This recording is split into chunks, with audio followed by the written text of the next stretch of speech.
So hello everyone, welcome to this week's YouTube video tutorial thought of the week, basically answering any questions that may have come into me here at TDW.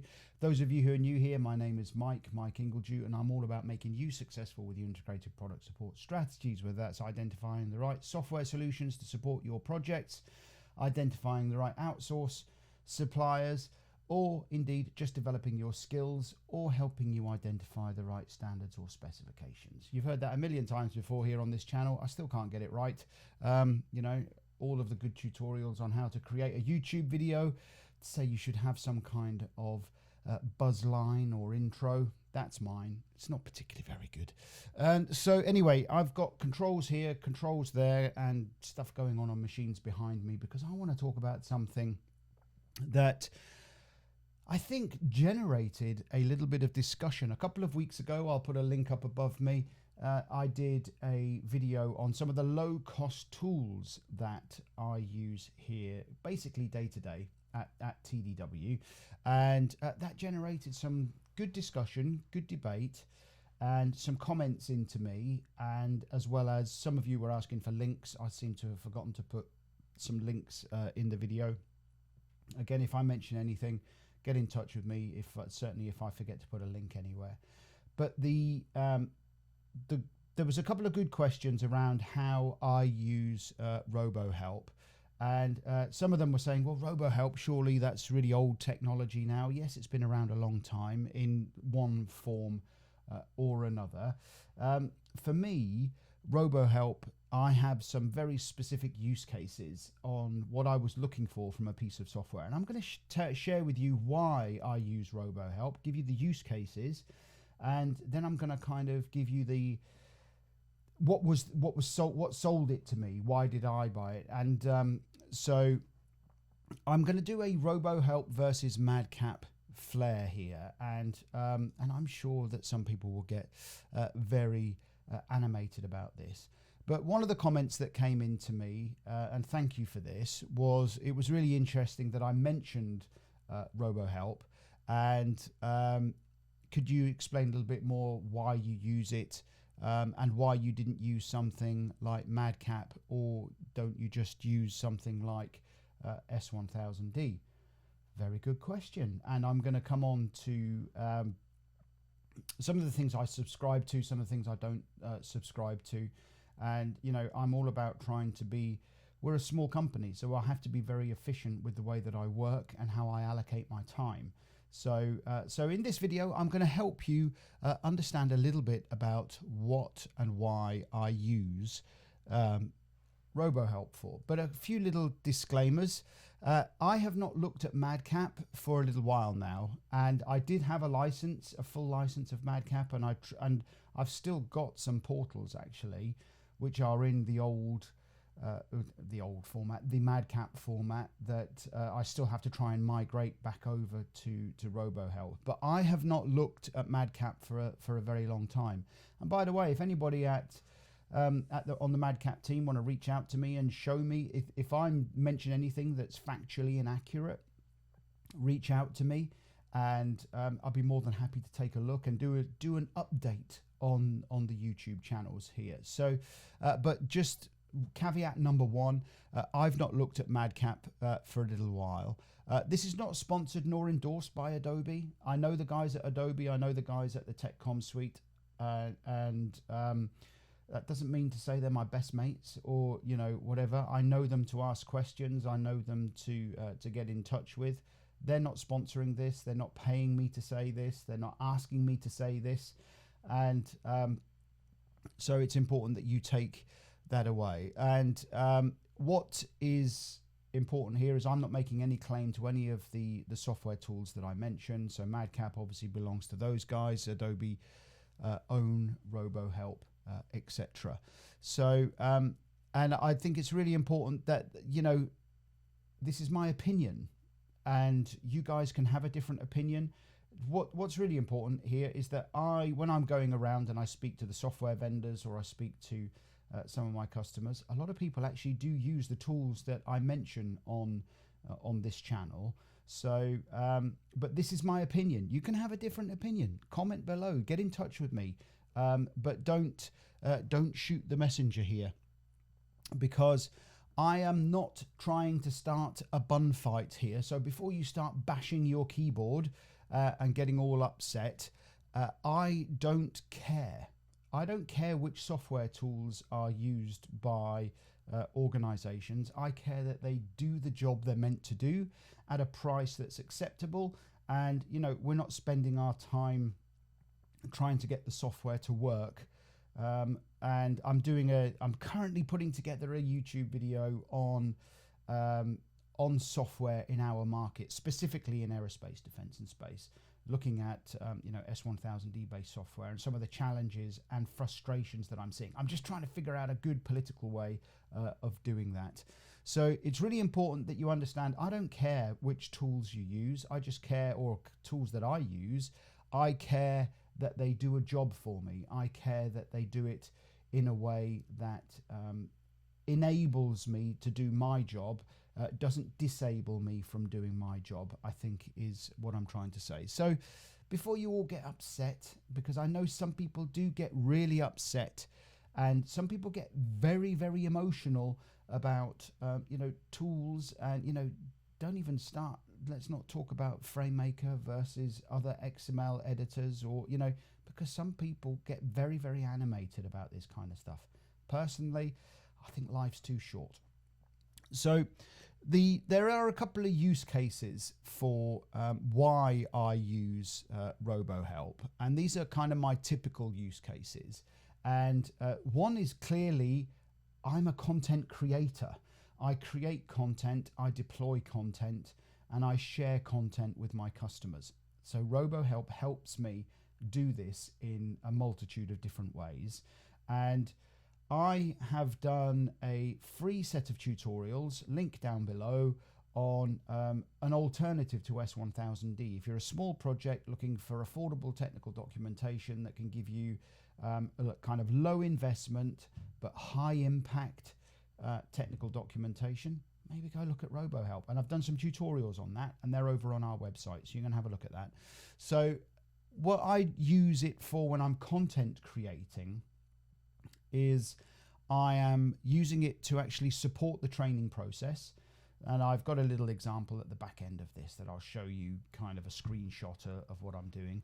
But it's a great way for me to create support packages or training packages for my customers.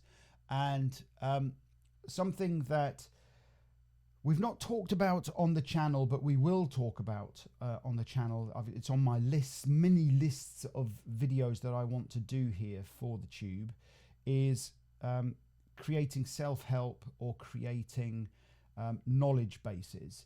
And Robohelp's really good for that as well. So and there's some great features in there that allow you to create customizable, configurable outputs for your tech pubs team, for me, for my training environments, etc. So those are kind of my content creation use case, but I also use it to demonstrate principles. And this is one of the things that actually,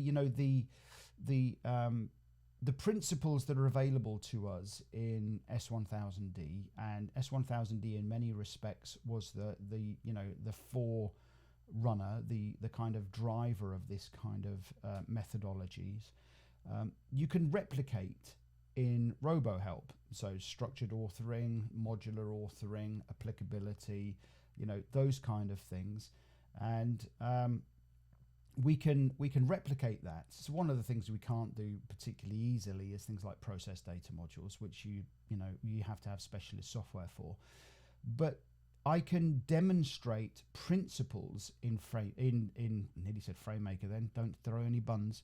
I can replicate principles in Robohelp, and then we can build on that and show how it works in S1000D. So we can kind of start with base demonstrations and then move into kind of a little bit more, something that's a little bit more, should we say, fancy dancy in S1000D, and then look at how S1000D software is achieving what we want to achieve. So And the other thing is being able to demonstrate multi-channel outputs. Now, I know multi-channel has been around a long time, and you know, the multi-channel outputs for, you know, where I want my content to go, how I want my content to be delivered.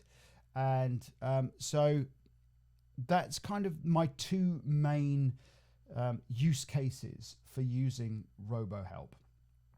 And you know, it's I think, me personally, it's an uncluttered, easy to use tool that enables me to achieve an outcome very, very quickly. I am not a subscriber to, and if this is your jam, this is not me criticizing or judging or wanting to start a fight. I don't subscribe to everything should be in S1000D.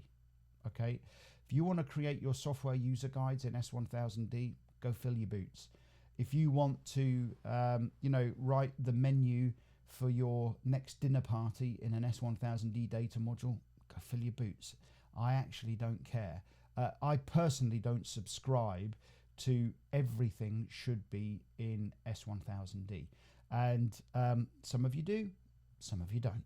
And so let's get to why you know, what was the main kind of takeaway when I was looking at Robohelp versus MadCap. And remember, again, I have not looked at MadCap for a very long time. And by the way, I should say that I'm looking at the desktop applications here. I'm not looking at their cloud-based solutions. I'm not looking at those kind of, you know, industrial strength kind of tools that they both have.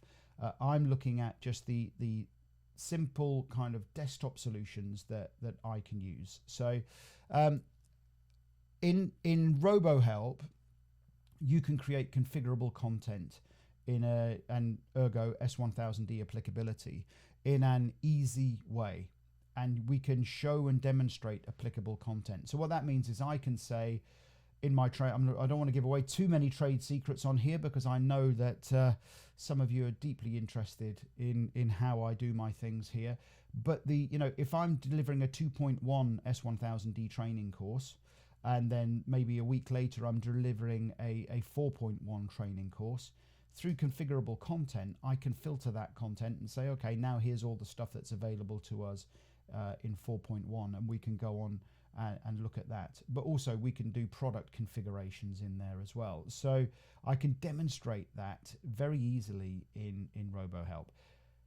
At the time when I was asking the questions, it wasn't available to me in MadCap. And this was probably the single most important feature to me, because you know, I have customers that still, believe it or not, want training on 1.8 of S1000D.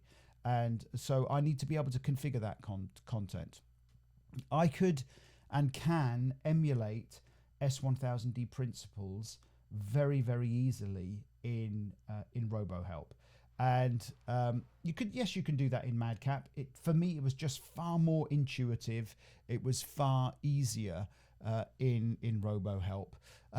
Not a primary driver for me, but it's included in my technical communication suite subscription. I did receive a question on, could I do some more on the technical communication suite and explain what's in there? I will do that. The reason I've not done it yet is because for me it's slightly weird the way that it works, and so I'm just kind of, depending on where I'm using it on Mac or whether I'm using it on Windows, and then there's different elements of that's included with the technical communication suite, which is actually managed separately, and licensing gets a little bit confusing for me. But it wasn't a primary decision for me, but it is included in my technical communication suite subscription, which I told you about. Now, for me, one of the major items was cross-platform, where I don't care about software, and that I am a little bit of a Mac user. I do like to use the Macs. They just work for me. They work really well, and you know, there's the one that I've got on the desk here is quite powerful in terms of graphic editing, video editing, 3D animation creation, that kind of stuff.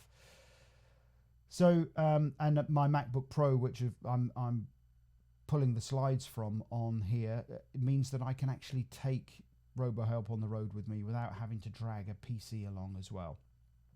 So, and then I can open the project on different machines if I want to as well. So works really, really well for me across platform. And at the time, yes, you can, through emulation software, run Flare on MadCap Flare on a Mac as well. And I think I did a tutorial on that a long time ago on YouTube, how to run Windows-based software on a Mac.